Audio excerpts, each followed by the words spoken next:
Handling insults with strength and compassion, a Stoic perspective. If you are hurt, it is better to heal the wound than to seek revenge. Revenge is a waste of time and often causes you more harm than before. Anger lasts longer than pain. It's best to do the opposite.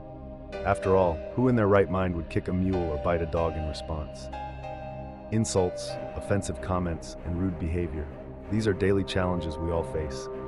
Whether it's an offhand remark at work, an argument with a family member, or even the cutting words of a stranger online, these moments can easily ruin our day if we let them.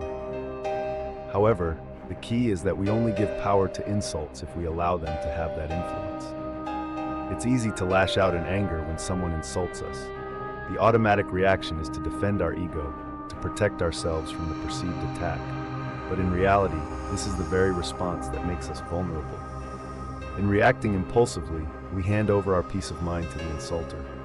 Instead, the Stoics offer a way to maintain control over our emotions and navigate insults with grace, poise, and strength. The power of non-reaction. One of the primary teachings of Stoicism is mastering the art of non-reaction. Marcus Aurelius, in his Meditations, constantly reminded himself not to react to the ignorance of others.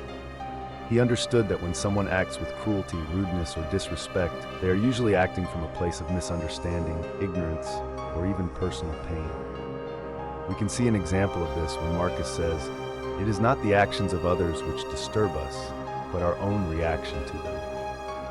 This Stoic principle is profoundly empowering.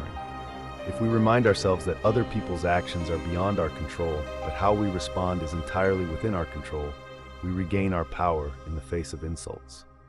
Let's consider an everyday scenario. A colleague at work makes a biting remark about a project you worked hard on. The immediate temptation is to snap back, defend your work, or make a passive-aggressive comment.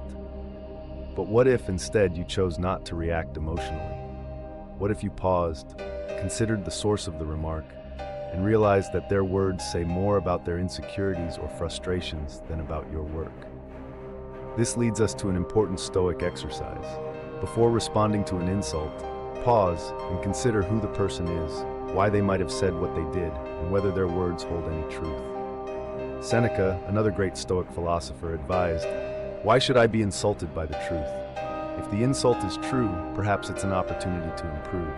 If it's false, then it's irrelevant, and your peace of mind should remain intact." Evaluating the insult. When faced with an insult, William Irvine, in his book A Guide to the Good Life, outlines a practical Stoic approach. Take a moment to assess the insult. Ask yourself two questions. Is the insult true? Does the opinion of the insulter matter to you? Let's break these down. Is the insult true? If the insult contains any truth, it might be an opportunity for self-improvement.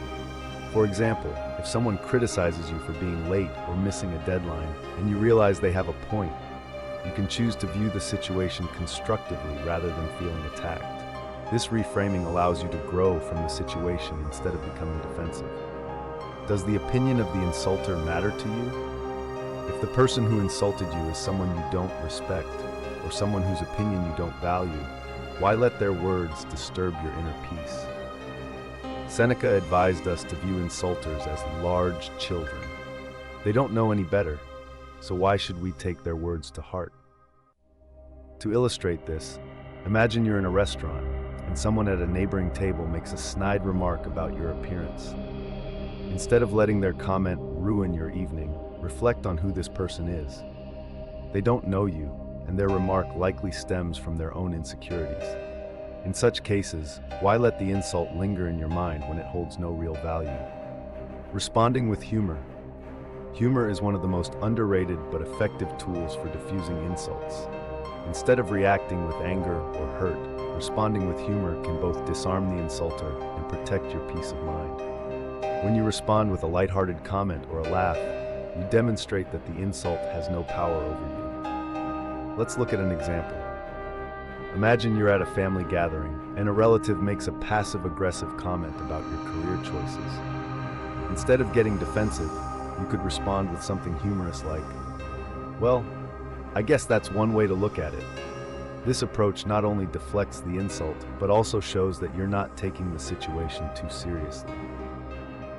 Marcus Aurelius reminds us that the best revenge is to not be like the one who wronged you. Humor is a way of showing that you're above the pettiness of the situation, and that your mood and character aren't dictated by someone else's negative behavior. Silence, a powerful response.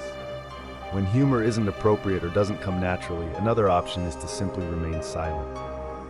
As Musonius Rufus, a Stoic philosopher and teacher, put it, when insulted, the best response is to remain calm and bear it quietly. Silence is powerful because it communicates that the insult has no effect. It's a way of choosing not to engage in negativity, to rise above the conflict, and to maintain control over your emotions. Let's consider an example from everyday life. You're in a meeting, and a coworker makes a sarcastic remark undermining your contribution. Instead of jumping into a heated exchange, you simply smile and say nothing. By not engaging, you show that their words have no hold over you, and you continue with the task at hand. Silence can be a dignified and elegant response to insults. The role of compassion. It's important to remember that most people who insult others do so from a place of insecurity, frustration, or ignorance. As Marcus Aurelius wrote, if someone behaves badly, it's because they don't know any better. This insight encourages us to respond to insults with compassion rather than anger. For example, if a friend lashes out in frustration and says something hurtful, instead of taking it personally, you might consider what they're going through. Perhaps they're under stress or dealing with something difficult in their personal life. By approaching the situation with empathy and understanding, you can diffuse the tension and avoid escalating the conflict. Epictetus, another Stoic philosopher, reminds us that we are not harmed by insults themselves, but by the judgments we make about them. You are not hurt by the person who insults you. You are hurt by your own judgment that you are insulted. If we can view insults as reflections of the other person's state of mind rather than personal attacks, we can avoid unnecessary suffering. Stoic detachment. A key principle of Stoicism is recognizing that we only have control over our actions and thoughts, not over the actions or opinions of others. Marcus Aurelius was amazed by how much people cared about what others thought of them, writing, "I am constantly amazed by the fact that we love ourselves more than other people, but care more about their opinion than our own. Why should we give others so much power over our inner peace? Their thoughts and opinions are beyond our control, so why should we let them dictate our emotions?" This practice of Stoic detachment allows us to remain calm in the face of insults and criticism. It helps us to recognize that the actions and words of others don't define us. They only define the people who speak them, forgiving the insulter. Finally, we come to the ultimate Stoic response: forgiveness. Forgiveness is not about condoning bad behavior or letting people walk all over you. Rather, it's about freeing yourself from the emotional burden of anger and resentment. When someone insults us, we have the opportunity to practice forgiveness. Instead of holding on to the insult and letting it fester, we can choose to release it and move on.